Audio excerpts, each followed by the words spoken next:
भगवान शिव के पंच केदार की तरह भगवान विष्णु के भी पंच धाम हैं, जिन्हें पंचबद्री के नाम से जाना जाता है। ये पंच प्रमुख तीर्थ स्थान हैं जो आपको धार्मिक अनुभव, आध्यात्मिक और प्राकृतिक सौंदर्य से परिपूर्ण अनुभव प्रदान करते हैं। पंचबद्री में अलग अलग रूपों में भगवान विष्णु की पूजा की जाती है।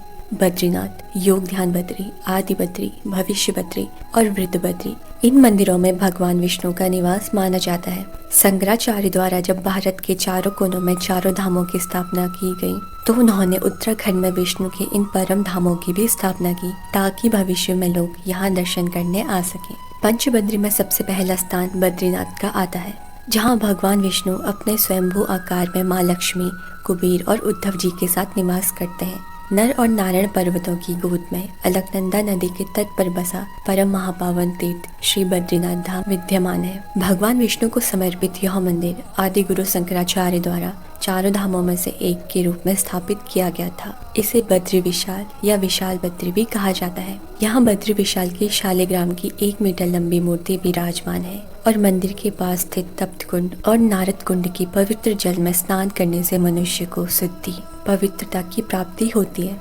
पंचबद्री में दूसरा स्थान है योग ध्यान बद्री का। यहाँ भगवान विष्णु ध्यान मुद्रा में विराजमान है। इस स्थान को योग ध्यान बद्री नाम मिला। पांडुकेश्वर गांव का नाम पांडवों के पिता पांडु के नाम पर पड़ा है। इस जगह के बारे में मान्यता है कि यहाँ पांडवों का जन्म हुआ था। वहीं पांडवों के पिता पांडु ने यहाँ भगवान विष्णु की पूजा अर्चना की थी, जिस कारण इस स्थान को पांडुकेश्वर के नाम से जाना जाता है। बद्रीनाथ के मुख्य मंदिर के बंद होने पर योग ध्यान बद्री को बद्रीनाथ की उत्सव मूर्ति के लिए भी माना जाता है। यह भी कहा जाता है कि इस जगह पर पूजा अर्चना किए बिना एक तीर्थ यात्रा अधूरी है और राजा पांडु ने यहाँ भगवान विष्णु की काश्य प्रतिमा स्थापित की थी और भगवान विष्णु तृतीय बद्री के रूप में वृद्ध बद्री में निवास करते हैं। यह मंदिर जोशीमठ से हेलंग के बीच बद्रीनाथ राजमार्ग में ही अणिमठ नामक स्थान पर मौजूद है।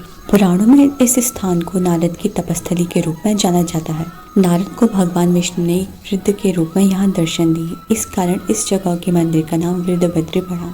पंचबद्री के बीच यह एकमात्र मंदिर है जो तीर्थ यात्रा करने के लिए पूरे साल खुला रहता है। चौथा है भविष्य बद्री। भविष्य बद्री जोशीमठ के सुभाष गांव में स्थित है। ऐसा माना जाता है कि इस मंदिर का निर्माण भी आदि गुरु शंकराचार्य द्वारा किया गया था। मंदिर घने जंगलों के बीच स्थित है, जहां भगवान विष्णु के अवतार नरसिंह देव की पूजा की जाती है। कहते हैं कि जब कलयुग का अंत शुरू होगा, तब जोशीमठ में मौजूद इस भगवान की मूर्ति का हाथ गिर जाएगा और विष्णु प्रयाग के पास जय और विजय नाम के पहाड़ भी मिल जाएंगे। उस दौरान भगवान बद्रीनाथ धाम का रास्ता काफी कठिन हो जाएगा, जिस कारण भविष्य बद्री में फिर भगवान बद्रीनाथ की पूजा अर्चना की जाएगी। इस मंदिर के कपाट भी बद्रीनाथ के कपाट के दौरान ही खोले और बंद किए जाते हैं, जहाँ जन्माष्टमी के दिन मेला लगता है और इसके अलावा यहाँ हर 3 साल में भी मेला लगता है, जिसे स्थानीय लोग जाग मेला कहते हैं। और 5वां बद्री है आदि बद्री। कहा जाता है कि इस मंदिर का निर्माण 8वीं सदी में शंकराचार्य द्वारा किया गया था। मूल रूप से इस समूह में 16 मंदिर हैं, जिनमें 14 अभी बचे हैं। प्रमुख मंदिर भगवान विष्णु जी का है, जिसकी पहचान इसका बड़ा आकार तथा एक ऊंचे मंच पर निर्मित होना है। यहाँ भगवान विष्णु की शालिग्राम की प्रतिमा मौजूद है, जो अपने चतुर्भुज रूप में खड़े हैं।